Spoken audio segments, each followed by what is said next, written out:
This is part 2 of 2.5, finding derivatives implicitly. In this example, we'll be looking at a derivative. Now we'll be looking at the second derivative. So this notation is the second derivative of this. Before I can find the second derivative, I have to find the first derivative. So the derivative setup is going to be the derivative of 2x to the third minus 3y squared. So you differentiate both sides, so the derivative with respect to x.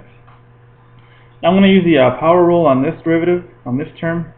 So it's going to be 2 times 3, which is 6x, subtract the power by 1.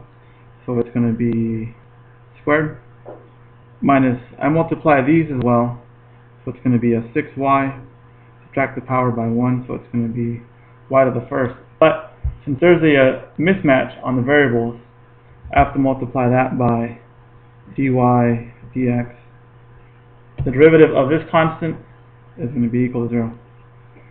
Now what I want to do is isolate, I want to solve for dy dx. I want to figure out what this is equal to. So if it's negative on this side, what I'm going to do is move it on over, move this term over and make it positive. So I get 6x squared equal to positive 6y dy dx. And then if I divide both sides by 6y, I end up with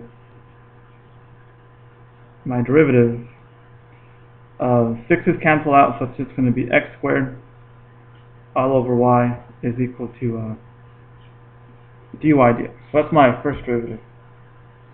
But I'm looking for the second derivative, so I have to take the derivative of this. So the derivative of x squared y. And now if I take a derivative of a first derivative, this is just going to give me the notation of my second derivative. So this over here on the right just turns into d2 y and dx squared. Now the derivative on this side is what we're going to be looking at. That's going to be the quotient rule, because I'm dividing x squared by y. So the quotient rule says keep the denominator the same, which is y. The derivative now of the numerator, which is going to be the derivative of x squared, is 2x minus, you keep the numerator the same, so keep x squared the same. And now take the derivative of the denominator. The derivative of the denominator is y, which is going to just turn into a dy dx all over the denominator squared, so all over y squared. And I can make a little note that the derivative with respect to x of y to the first is really the same thing as dropping the 1 in front, subtracting the power by 1, y to the 0, times dy dx, which is just going to be dy dx, which is how I got this dy dx from the derivative of the denominator. Make a little box around that to just kind of say that's going to be a little side note that's separate. Okay, so simplifying this, my second derivative is going to be a 2xy minus x squared dy dx all over y squared. That's going to equal 2 dy. Now, my second derivative has dy dx in it, so my second derivative has the first derivative in it. So what I can do is then say, well, I know what my first derivative is equal to. It's equal to this. So that means that I can substitute it in for that term. Since I know what dy dx is equal to this, I'm going to plug it in here and then simplify. So now it's going to be 2xy minus x squared, and dy dx gets replaced with x squared over y.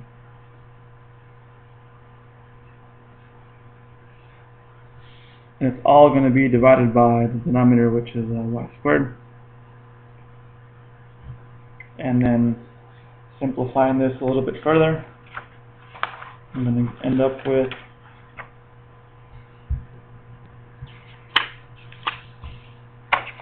Simplifying this, I'm going to end up with 2xy minus x to the third all over y squared.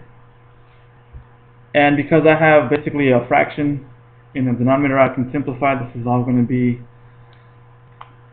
sort of like 2xy all over 1. So I can multiply this by y, I can multiply this by y. And this gets me